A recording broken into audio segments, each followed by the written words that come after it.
On the show today are this month celebrating their 5th anniversary community hearing centers, Dr. Kelly Bogue and Tyler Bogue. Welcome to the show. Hi, thanks for having us. Thanks for having us, Bart. And congratulations Thank on you. your 5 years. Very Yeah. exciting, yeah. When I heard it was 5 years, I thought, no, it can't be. Yep. Yep, us too. We're Yeah, like, that's crazy to think we just finished our 5th year. Yep. Did it go by fast? It did, yeah. It's been good though, you know, and obviously having introduced we're having a couple kids during that time period has made things go really, really fast too. You know, that coincided with our oldest starting school this year. Basically started our practice right when we found out we're expecting Dylan, so that was quite the roller coaster. Yeah, because I think you were expecting actually at the ribbon cutting, weren't you? We were very close, Yep. yeah. She was about, maybe 2 months out at that point, or a month out? Maybe a month out, yeah, it was, yep. So that's your first, Dylan. Yep. And then Emerson came along a little bit later. Yeah, she'll be 1 on Sunday. Wow. Yeah. So Dylan has spent some time working in the practice. Yes. Right? Yeah. We can't put her on the payroll yet, but But she she's gives definitely great there. advice. Yep, she has absorbed quite a bit from us, yeah. So it's a real family business. It is, Yep. yeah. And sometimes the dog will be there too. So it's cool because a lot of patients that have known us since the beginning are like, I can't believe, that she is in school. And then when she started to be able to walk and carry like maybe a contract down the hall, we would let her do it. Emerson did her first one just a couple weeks ago. So that put her to work. She started walking about a month and a half ago. And yeah, she toddled right down and brought somebody their paperwork. So it was pretty cool. Being a patient of Community Hearing Center is, for me, it was life-changing. As you know, I couldn't hear very well before you guys came along. And I had resisted hearing aids, which I think everyone does. And here I am getting evaluated and tested. And I think a lot of what I feared was just going through the process. I thought it was going to be onerous. I thought I was going to have to worry about, a lot of equipment and maintenance and everything. But you guys sure make it easy. Well, thanks. We try to. And we try to demystify the process for people. We want them to know it's something that is very accessible. There isn't something that you have to prepare for really in advance. We're going to make sure that we take care of everything. Both of us try to make sure that if anybody has any questions, we ask you if you have any questions about the process beforehand. And even when you first come back in, before we start anything, I let people know, this is what the plan is for today. We're going to talk about your history. We're going to go on and do some testing. We're going to come back and take a look at test results. We'll talk about recommendations. And I always want to make sure that if they have a goal or an outcome that they want to address, that we do that, because we're not somebody that's going to pressure them into taking a step they're not ready for. We want to arm them with the facts and then let them know what's going to be in their best interest. Yeah, and it really is. It is life-changing, as you know. Yeah. Oh, yeah. It's always funny when people call me and if they're having an issue with their hearing aid or something has gone on, they need to, we have it for a day. They go, I did not notice how much I really needed that hearing aid until I didn't have it. Like at first, they're not sure, oh, I don't really need it, or I don't think I see much of a difference. But then after they wear it for a little while and then they go a day or so without it, then that really gives them a perspective of what they were missing before that. So that's always really awesome to hear. Yeah, that's exactly right. So early in the day or late in the day after, when I don't have the hearing aids, it's like, oh my God, I really, I can't hear anything. Yeah. Right? It's like, earplugs in or muffle. Yeah, it really is. It's amazing. So I want to find out a little bit about how you chose Jackson, because Kelly, I know you're from Jackson. I am. Tyler, you're from Ohio. I know. Don't hold it against me, but I'm a transplant. Yep. And I told you, I think last year I was worried that it's hard for people to come to Jackson. When it's not their home and you don't know anyone. But I'm really glad that you were able to, I think you found this to be your... Oh yeah, no, Jackson's my home. I love it. I get defensive over. I get, I'm like, no, Jackson's been so good to us, and I've loved everything about it. I love the growth that is coming in, because I know, there's been some harder times there, but seeing new projects go up, more people coming in, meeting just a wide variety of people in Jackson too, because it's very diverse. It's been awesome. Well, we have some photos from, can you believe, 5 years ago? I thought, when I looked at these, this can't be 5 years, because it was a nice day. Yeah. Our grade up was a little later than when we turned the key. Yep. That's true. Yeah, so the big this was end ribbon of cutting. summer. Oh yeah. Yeah. 5 years younger. Yeah, I think this was August or July. All the big scissors. Yeah. And the chamber has better scissors now that actually There. caught. Oh, yeah. You'll see 2 pairs Yeah. of scissors there. Yeah, there's a hidden pair back there. Yep. There's a little no secret of the ribbon cutting. Yeah, on every large pair of scissors, there's a small sharp pair. On 4th Street, across from Kelly Fuels World Headquarters, very convenient location. Beautiful office, looks awesome inside. A lot of space, latest technologies, and that's one of the things too that's changed. Even in the 5 years Yeah. that you've been in practice, so much has changed in terms of the science of hearing. Well, yeah, I mean, and we are constantly staying up on that. You know, that's a huge thing that's important for us, is making sure that we are staying on top of continuing education, because as we learn about, you know, different tests or different technology, different types of therapy that we can offer, we continue to expand, and so that we can offer those latest options to all of our patients. We want to make sure that they are able to have all of their audiological needs either diagnosed correctly and or managed, or if there's something that, you know, maybe we just don't have access to, that we know what's out there available to them, and then we can make an appropriate referral for them too. Because regardless of if it's us or another practitioner, we want to make sure that everything that needs to be addressed is addressed for them. And for me, I've experienced that because, there's Dylan. She's, yeah. That's a great one. That is a great one. That captures her essence. Yes. So I took advantage of changes in technology just in the 5 years that I've had the hearing aids. You upgraded me to, as new equipment was made available, I was able to take advantage of that. Yeah. Yep.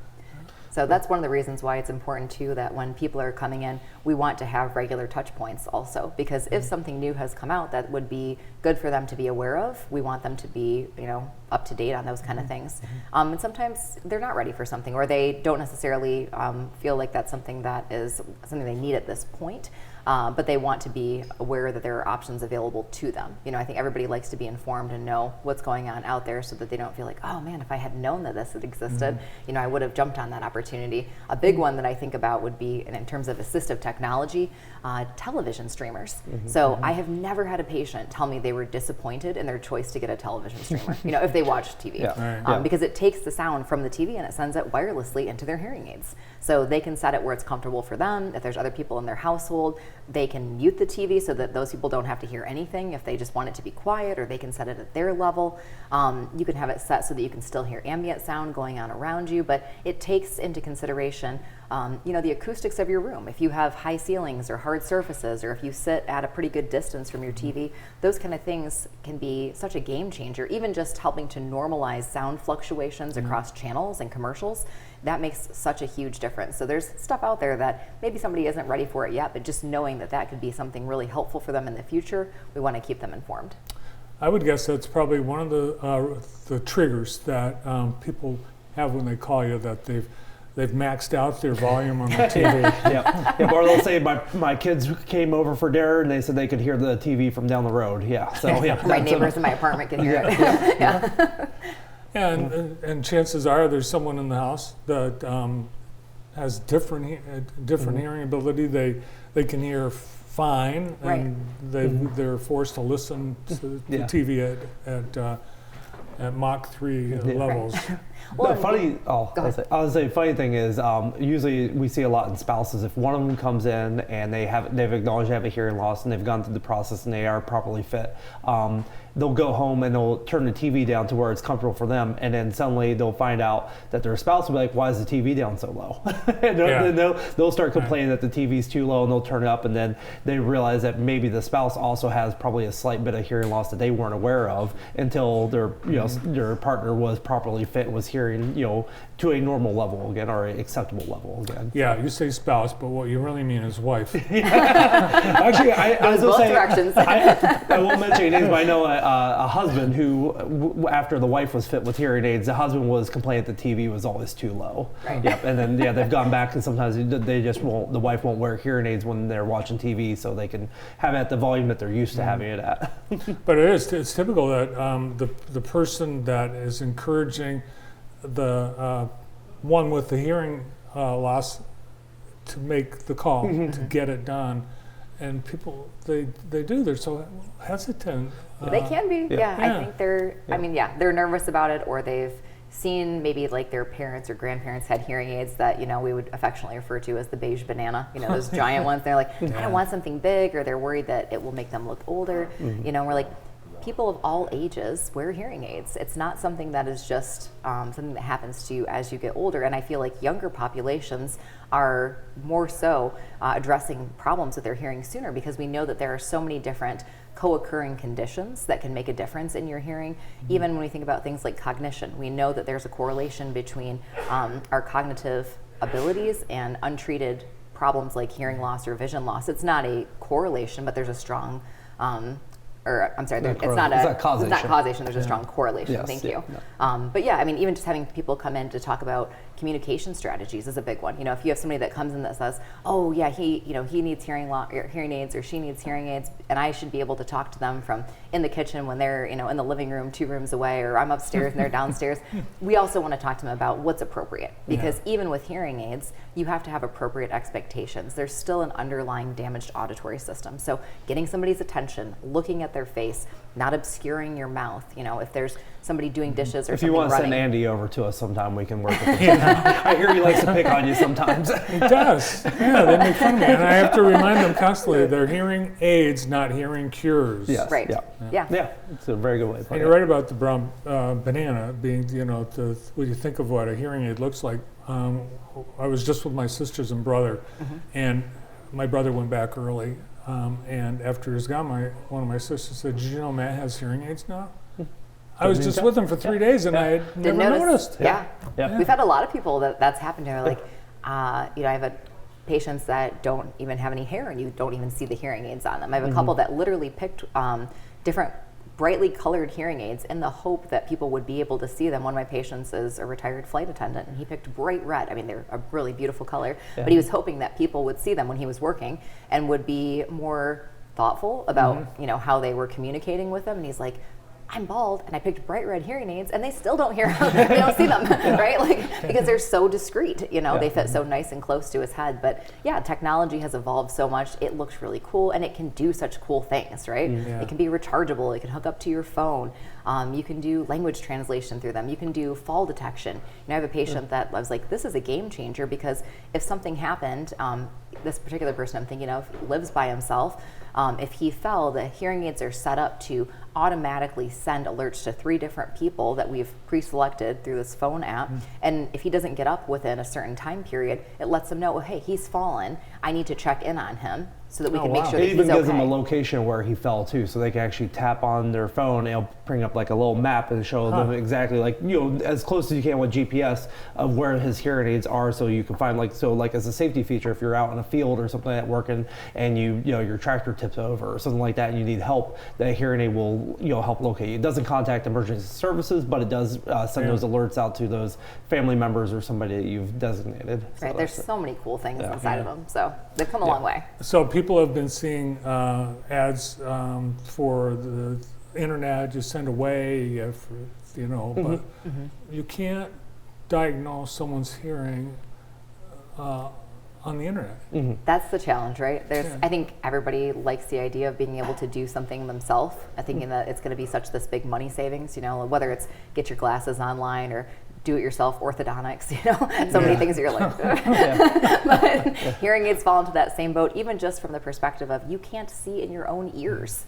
You know, is there wax buildup in there? Is there something that needs to be medically managed? Those things need to be addressed first, but the idea of being able to test yourself through a computer, I think, is good for screening purposes, but it's not going to replace a diagnostic evaluation in a sound booth. And it's also not something that, for most people, you're going to be able to fit in a way that is really appropriate for how much hearing loss you have. You know, I went to school for 8 years for this. I have a doctorate. I don't think you're probably going to achieve the same results by programming something with your smartphone as what we can achieve in the office, especially when we think about best practices and doing things like real ear measurements, where we put probe microphones in the ear canals.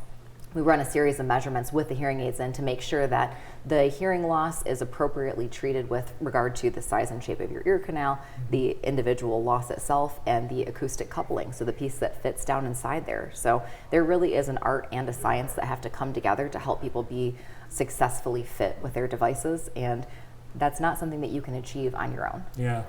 You can actually cause more damage. Too. Potentially, yeah. So yeah, and that's the other thing too, is a lot of the language is a perceived mild to moderate hearing loss, or people that want to buy hearing aids and do it themselves. But perception, as we know, is not actually in line with what reality is. I have plenty of people that say, oh, I don't have any problems at all. Yeah. And then we get in and we're like, well, you actually have quite a lot of hearing loss. And then they're like, okay, maybe there actually is a bit more there than I realized. And some of those nomenclature are just very, they're misleading. You know, if you hear like a mild hearing loss, that would be equivalent to somebody that has normal hearing wearing earplugs all the time. So if you put in foam insert plugs and you tried to just go about your life with normal hearing, it's really challenging. I remember doing that as a project as a student, thinking, oh my goodness, like I just want to rip these bad boys out, like I couldn't hear on the phone. And that's just a mild loss. So you hear mild and you think, well, that's not that much. It is. You're missing out on quite a lot of different elements of speech and environmental sounds, even at just a mild hearing loss. Yeah, it can be dangerous. If you're driving, you don't hear the sirens. Oh yeah. Yeah. Right. All right. Well, we saw Dylan, but there's also Emerson. Here you are at Bright Walls a few years ago, and Emerson just turned 1, so you'll see Emerson at the practice from time to time. There she is. Yeah. Yep, there's one of her. That was a pretty new one, actually. Yeah, that was very early on. Yep. Awesome. Well, congratulations on 5 years. And if you are someone that fear you may have some issues. Yeah, we're always accepting new patients, and just start with a phone call. I'll ask you some questions and see if we would be a good fit for you, and we can go from there. Great. All right. Congratulations. Well, thank you. So much. Thank you so much for having us on. Yeah, thanks for how you've helped me. I appreciate it. Oh yeah, We're happy to. Yeah. Dr. Kelly Bogue, Tyler Bogue Community Hearing Center in Jackson.